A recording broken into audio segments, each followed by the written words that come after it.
एक छोटा सा गांव था, वहां पर एक आदमी पहाड़ पर पत्थर तोड़ने का काम करता था। उसको अपनी जिंदगी से कोई गिला शिकवा नहीं था।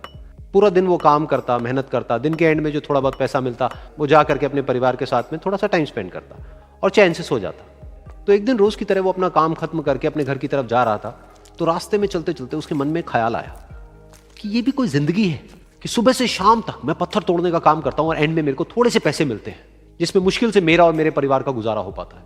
काश कुछ ऐसा हो जाए कि कहीं से मुझे कोई ऐसी शक्ति मिल जाए कि जो भी मैं चाहता हूं वो सच हो जाए। वो अपने घर पर गया, उसने खाना खाया, लेकिन उसका ध्यान खाने की तरफ नहीं था। उसके दिमाग में यही ख्याल चल रहा था। उसके बाद में वो यही सोचते सोचते सो गया। फिर नींद आने के कुछ देर बाद उसको एक सपना आया। सपने में उसने देखा कि रोज की तरह वो अपना काम खत्म करके अपने घर लौट रहा था। रास्ते में उसने एक बहुत ही बड़ा घर देखा और उसके मन में आया कि काश ये घर मेरा होता और मैं इसका मालिक होता। और उसके ये सोचते ही वो उस घर का मालिक बन गया। उसको यकीन ही नहीं हो रहा था कि जो उसने सोचा वो बन चुका है। लेकिन उसकी खुशी ज्यादा देर नहीं टिक पाई, क्योंकि उसको एकदम से एक शोर सुनाई दिया। उसने अपने घर के बाहर देखा कि एक बहुत बड़ी रैली निकल रही है, जिसमें बीचों बीच एक पॉलिटिशियन है जो ऐसे ऐसे हाथ हिला रहा है। और वहां पर जितने भी लोग खड़े थे सब उसके नाम के नारे लगा रहे थे, उसके आगे हाथ जोड़ करके खड़े थे, सब उसको देखने के लिए तड़प रहे थे। तब उसको यह एहसास हुआ कि मैं कितना छोटा हूं उसके आगे। और फिर उसके अंदर से एक ख्याल उठा कि काश मैं ये पॉलिटिशियन होता और मेरे पास भी इतनी ही पावर होती जितनी कि इसके पास में है।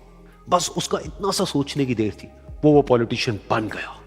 उसकी खुशी का ठिकाना नहीं था, क्योंकि उसके आसपास में हजारों लोगों की भीड़ थी और सब उसको देखने के लिए तरस रहे थे, तड़प रहे थे। लेकिन उसकी ये खुशी भी ज्यादा देर नहीं टिक पाई।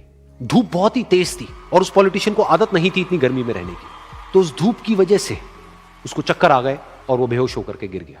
फिर उसको एहसास हुआ कि ये पॉलिटिशियन सबसे ताकतवर नहीं है, ये जो सूरज है ये सबसे ताकतवर है। और उसके मन में आया कि काश मैं ये सूरज बन जाऊं तो मेरे आगे कोई नहीं टिक पाएगा। और उसका इतना सा सोचने की देर थी और वो सूरज बन गया। और वो खुशी से पागल हो गया, क्योंकि पूरी दुनिया को वो ही रोशन कर रहा था और पूरी दुनिया में ऐसा कोई नहीं था जो कि उसकी रोशनी को रोक सके। लेकिन उसकी ये खुशी भी ज्यादा देर टिक नहीं पाई, क्योंकि कुछ ही देर बाद आसमान में कुछ काले बादल आए जिन्होंने कि उस सूरज की रोशनी को रोक दिया। फिर उसको यह एहसास हुआ कि इस दुनिया में ऐसा भी कोई है जिसमें दम है उसकी रोशनी को रोकने का। और उसके मन में एक ख्याल उठा कि काश मैं वो बादल बन जाऊं। और वो बादल बन गया और आसमान में उड़ने लगा। उसको ऐसा लगा कि मैं आसमान में उड़ रहा हूं और अब मैं जहां चाहे वहां जा सकता हूं। लेकिन कुछ देर बाद वहां पर एक बहुत तेज हवा का झोंका आया जो कि उन बादलों को उड़ा करके ले गया। और फिर उसे ये समझ आया कि ये जो बादल हैं वो सूरज की रोशनी को तो रोक सकते हैं, लेकिन हवा को नहीं रोक सकते। ये हवा उनको बहा करके ले जाती है। फिर उसके मन में आया कि काश मैं ये हवा बन जाऊं।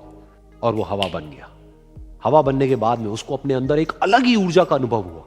वो चाहे तो आराम से बहता और चाहे तो आंधी बन करके, तूफान बन करके, जिसको भी चाहे उड़ा करके ले जाता। उसको ये विश्वास होने ही लगा था कि इस दुनिया में सबसे ज्यादा शक्तिशाली मैं हूं। लेकिन तभी उसके सामने आया एक पहाड़।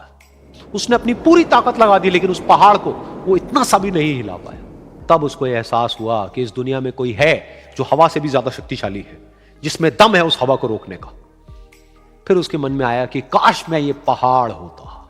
और वो पहाड़ बन गया। लेकिन हर बार की तरह इस बार भी उसकी खुशी ज्यादा देर तक नहीं टिक पाई। उसको एक जानी पहचानी सी आवाज सुनाई दी और साथ ही साथ उसको दर्द होने लगा, जैसे कि कोई है जो उसको तोड़ रहा है, उसको मार रहा है। तो दर्द से वो चीखने लगा और उसके मन में आया कि काश मैं वो बन जाऊं क्योंकि इस पहाड़ को तोड़ने का दम रखता है। लेकिन इस बार उसकी ये ख्वाहिश पूरी नहीं हुई। वो रोने लगा, चीखने लगा, चिल्लाने लगा। उसने अपनी पूरी जान लगा दी, लेकिन इस बार वो नहीं बन पाया। उसका दर्द बढ़ता ही चला जा रहा था और दर्द की वजह से एकदम से उसकी नींद खुली और सामने शीशा था। उसने शीशे में देखा और उसको समझ आया कि सपने में मैं वो क्यों नहीं बन पा रहा था जो मैं बनना चाहता था, क्योंकि असलियत में मैं वो ही हूं।